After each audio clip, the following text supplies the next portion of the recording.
မျက်မမြင်တယောက်အမေနာယုံပြန်ရလာတဲ့အခါမှာပထမဆုံးလုပ်တဲ့အလုပ်ကတောင်ဝေးကိုလွှင့်ပစ်လိုက်တာပါပဲအဲ့ဒီလိုပဲရေနစ်နေတဲ့သူတယောက်ဟာကုန်းပေါ်ကိုလည်းရောက်သွားရောသူအသက်ရှင်ဖို့အတွက်တွယ်ကပ်ခဲ့ရတဲ့တစ်သားတုံးကြီးကိုအဝေးကိုကန်ထုတ်လိုက်တာပါပဲတတိုင်းကိုကြုံတက်နေတဲ့သူဟာလည်းခြေကုပ်မြင်းသွားပြီဆိုတာနဲ့နောက်ပြန်လှည့်ပြီးတော့သူ့ကိုအပေါ်ရောက်အောင်ပို့ပေးခဲ့တဲ့လေကားကိုတွန်းလဲတတ်ကြတယ်လေတကယ်တော့လောကကြီးကဒီလောက်တောင်မှရက်ဆက်တတ်တာပါမြစ်ကိုဖြတ်ကူးနေတော့မှတော့တရားဆိုတာကျေးဇူးရှင်ပေါ့မိုးတွေအသေးအတန်းရွာနေတဲ့ညမှာပဲထီးတစ်ချောင်းရဲ့တန်ဖိုးကအနက်ရှိုင်းဆုံးဖြစ်နေတတ်တာပါ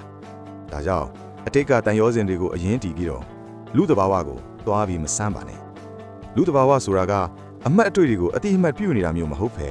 လက်ရှိမှာအတုံးတက်မှုရှိမရှိဆိုတာကိုပဲကြည့်တာပါ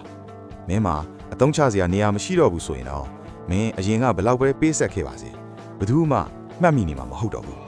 အဲ့ဒီချိန်ကြရင်မင်းအသက်ရှူနေတာတော့မှသူတို့မျက်စိထဲမှာအနောက်ရှက်တစ်ခုဖြစ်နေပါလိမ့်မယ်